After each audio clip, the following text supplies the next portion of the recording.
Welcome to Running on Ice, the coolest community in freight. I'm your host, Mary O'Connell, bringing you the latest tech updates, warehouse news, and everything happening in the cold chain world. Not only is there the coolest show in freight, but there's also Running on Ice, a newsletter that could not be colder. You can subscribe to that on freightwaves.com/running on ice. Today, we are welcoming back friend of the show, Travis Ross, Senior Sales Engineer at eRoad. Welcome back to the show, Travis. So good to be here. Thank you for having me again, Mary and friends. I am very excited. I love chatting with you. It's a very good time because, you're just fun. You got that infectious energy, and we're bringing some of that infectious energy to energy consumption and all of that today. Are you ready for it? I think it's going to be a good chat. I'm ready. Let's do Okay. it. So, in the refrigerated space, we know that there's kind of that, it's always a balance of how can I have enough power, have enough energy to keep things going and keep things cold and all of that. But then you also need to make sure that you're not spending too much on energy. It's kind of that delicate balance between your fleet management and capacity, and then trying to make sure you have just enough but not too much. So how have you kind of seen, like, through the introduction of telematics, how have you seen carriers really have those saving moments while also not compromising their service, their quality, or anything else that makes that carrier who they are as people? Sure. Happy to chat about that. So everybody wants to run lean these days. It's not a want to, they actually need to. The economy is driving that.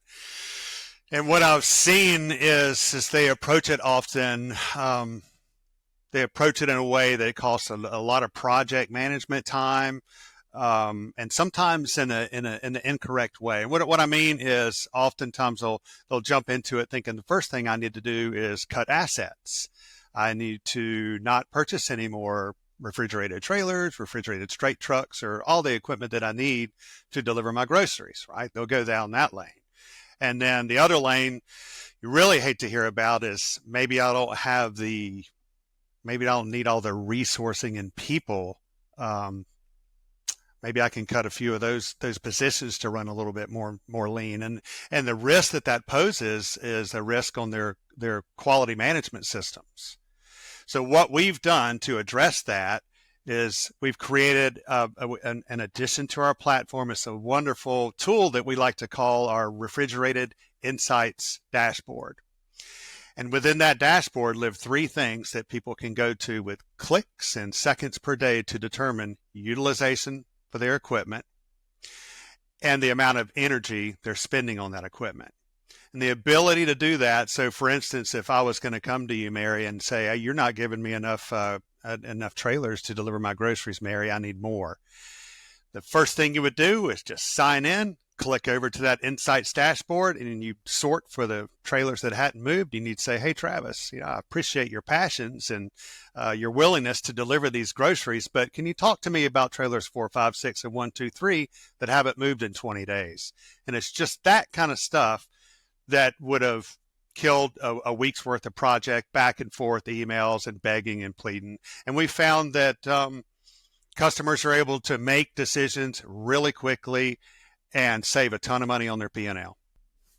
I absolutely love that. As someone whose entire job it was to monitor trailer pools and how often things were getting switched out and trailers were getting repaired and how long something had sat, I would have loved that, because that would have taken, okay, I'm not going to say I would have loved it because it would have taken my job away, but it basically would have taken my job away in a good way. That meant that I could spend other time on things that actually mattered versus like, hey, I see that trailers 1, 2, 3 have been loaded for 2 days. When are you going to come pick them up? Hey, I see that trailers 4, 5, and 6 are broken or listed as out of service. When are you going to send someone to fix them or swap them out?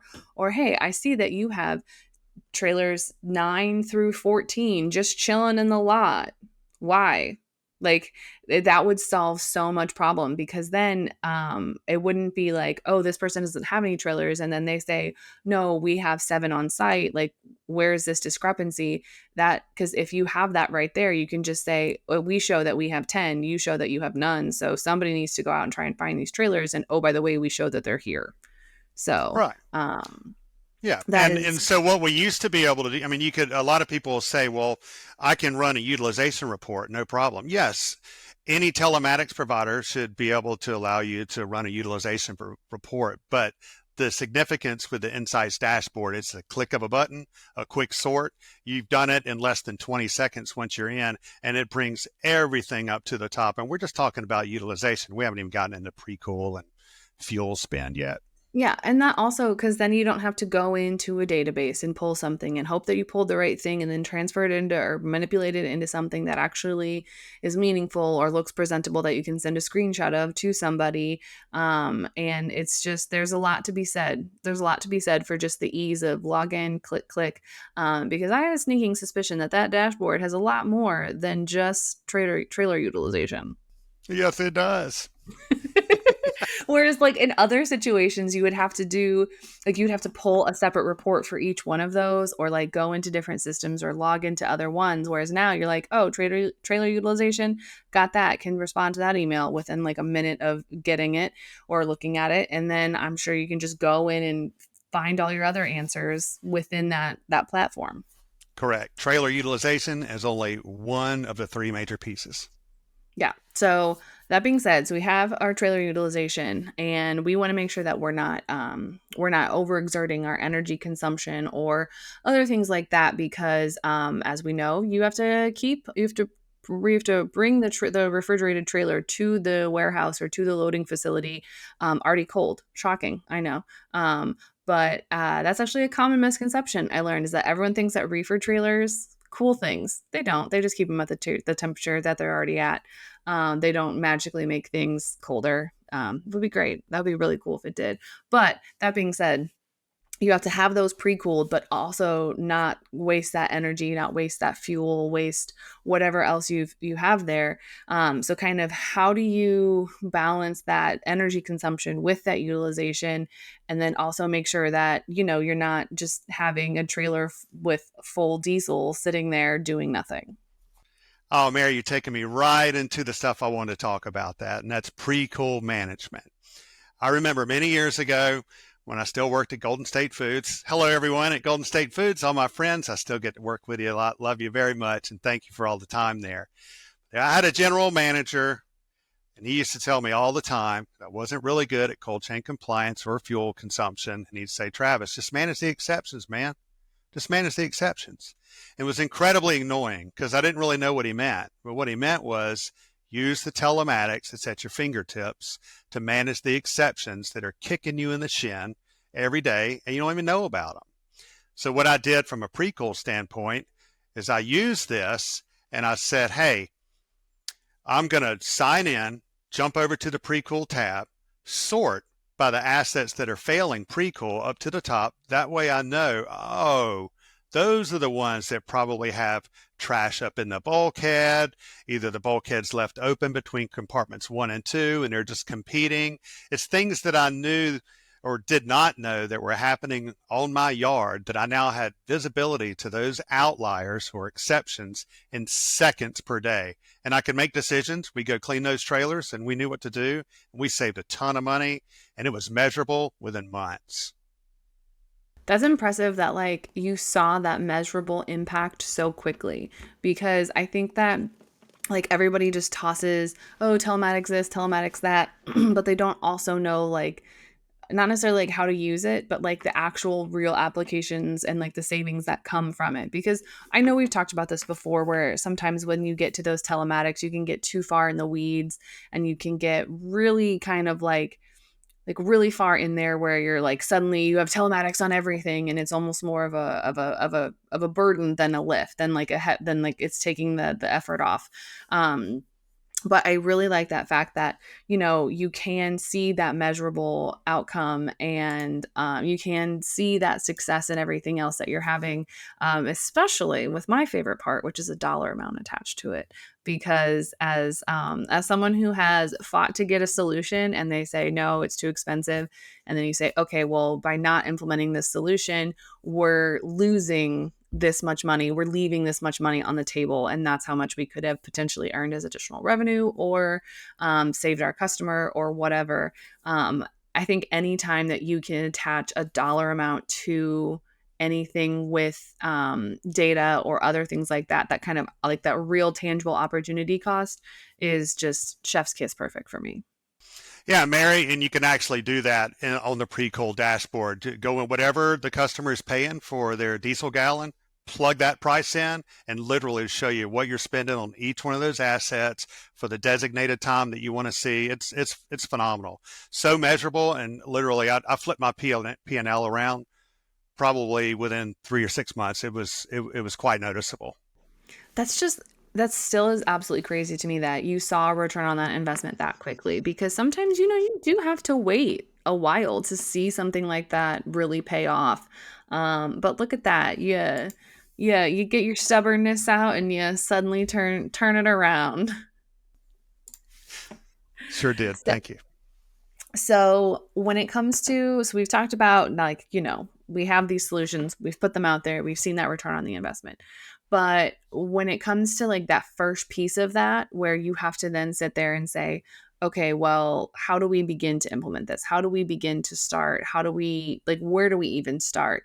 It can feel very like overwhelming. So how do you say like, okay, it might seem overwhelming, but that data that you're going to get from it is like invaluable. It's going to save you this much money. It's going to really offset that profit and loss statement.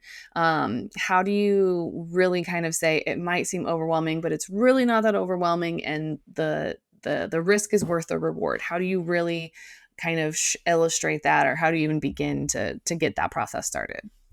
Well, we hear it all the time, right? I mean, even when I had it at my fingertips, I didn't want to use it. I already had it. I just wanted to deliver groceries and hire drivers. That was my goal.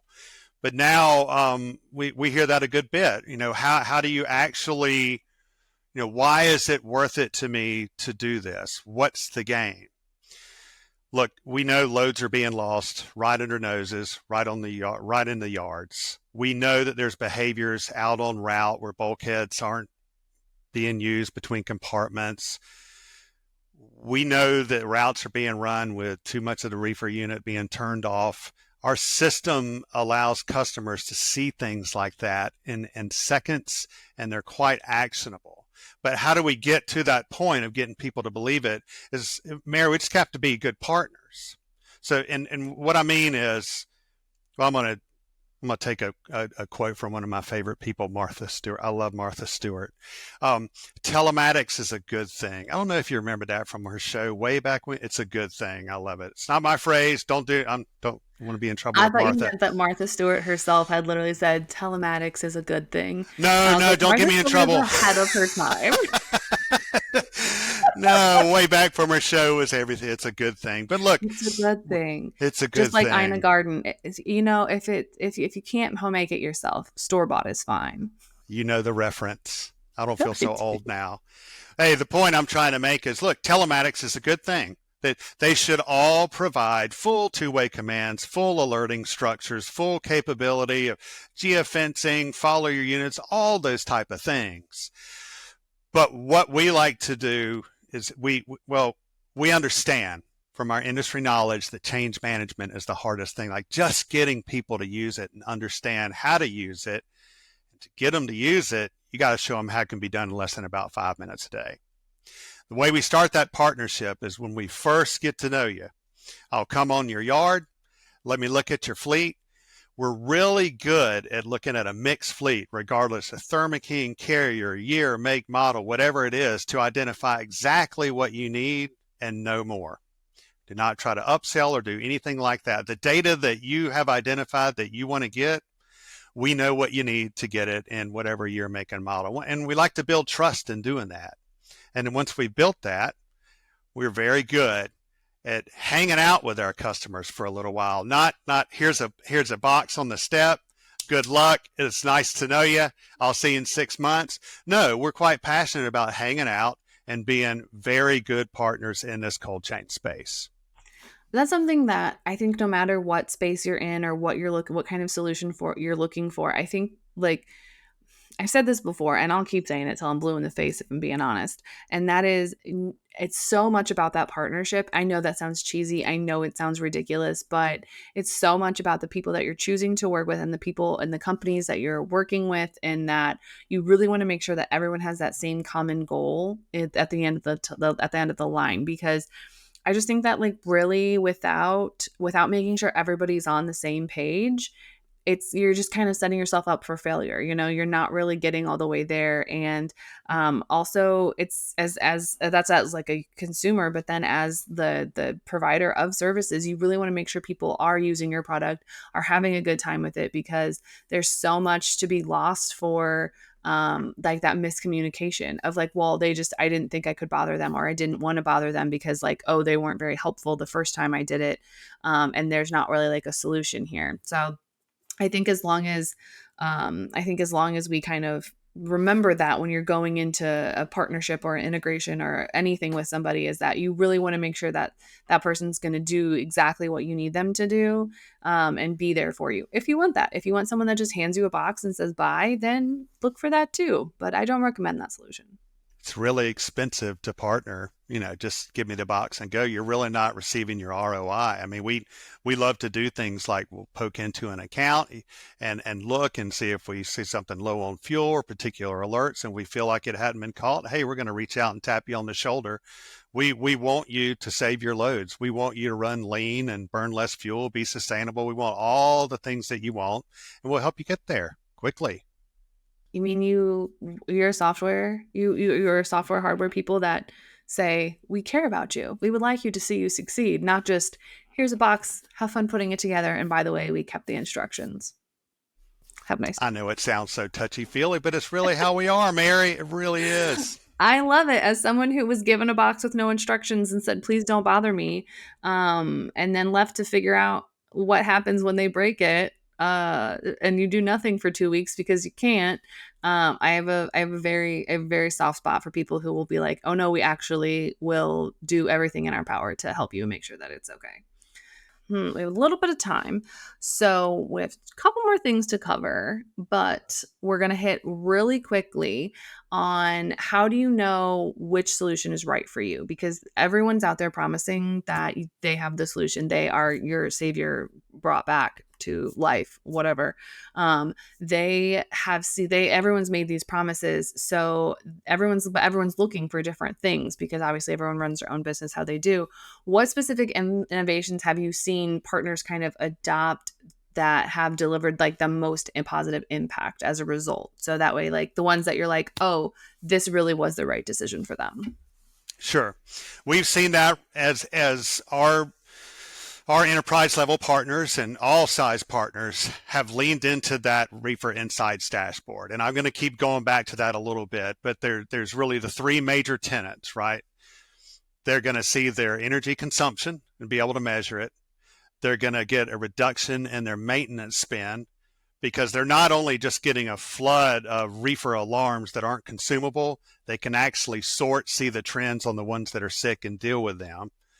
And they're also, we're taking it a bit further now. We have a predictive analytics to let them know, hey, this particular unit, based on the codes that we've captured in our machine learning model, it's going to break down in the next 7 days. So now they're not having to spend labor hours in chasing this data. It's actually presented right up to the forefront for them, and they're able to make decisions in seconds. So it's that piece of being able to convince our partners this is not a project. You don't have to live in the space. For the most part, Mary, telematics is reactive. If somebody reaches out to me and asks me for a temperature report, 9 times out of 10, I know what the end result is going to be. It's going to be validation of something bad that happened, not catching it before it happened. If our customers have leaned into that dashboard and they use it, and we're really literally minutes per day, and they're out of the system and catching things before they happen. Which I think that's really what you want. You don't want, I think we've spent so many years, especially the last few years, being so reactionary to different aspects of the supply chain that it's now time to be in front of it, to kind of manage it and be a little bit more proactive, because otherwise you're just forever going to be chasing your tail and not really making that substantial development and growth in the ways that you need to. And most folks have just found that they just can't, that the way it has always been with telematics and the data, you just can't consume the data. You get excited, give me this alarm, give me this alert. I want to know when it's sick here, there, all priority 1, 2, and 3s, and you just can't manage it. It's a flood, and they end up turning them off, and then they're just back to where they started, and they spent all that money on something they can't use. So we like to be better partners and ease them into it. Yeah. So we have talked about data and how you can make actionable plans from it.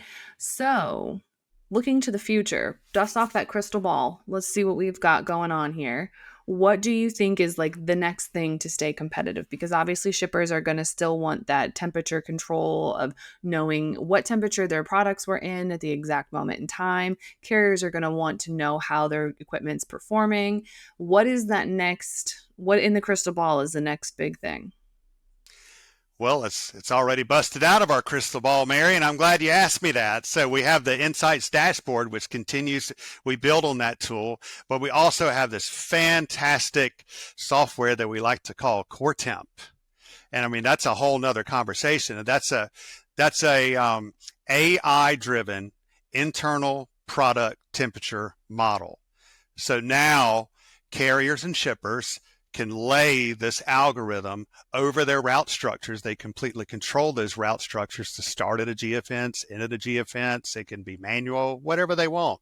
It can be line haul, it can be broad line, and it gives them actual internal product temperature along those routes rather than relying on a temp tail. All right, that's my iPod case. Just pretend it's a temp tail, right?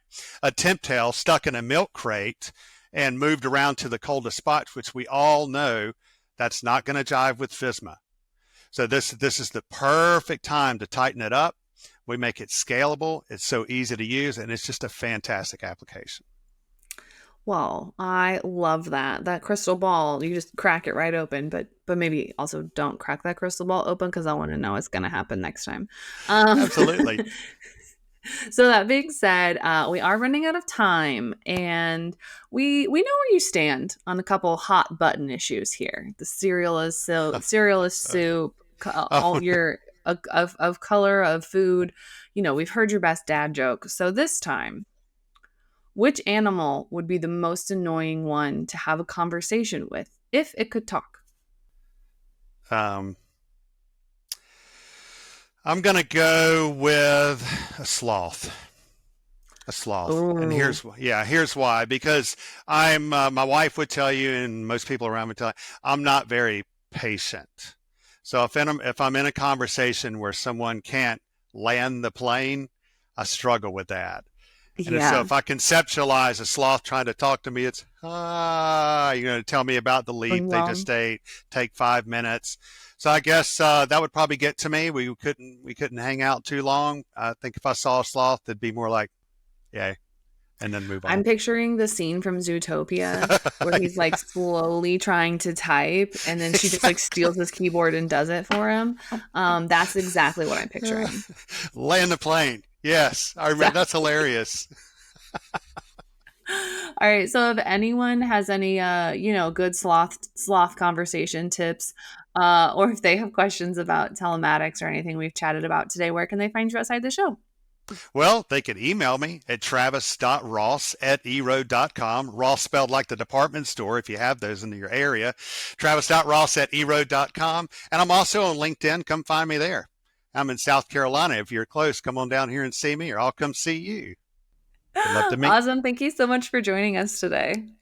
Thanks, Mary. Always a pleasure. Cheers. You, you can catch other episodes of Running on Ice right here on FreightWaves TV, YouTube, or anywhere else you get your podcasts like Apple Podcast and Spotify. Need more Running on Ice news? No sweat. Subscribe to the newsletter on freightwaves.com/runningonIce. See you on the internet.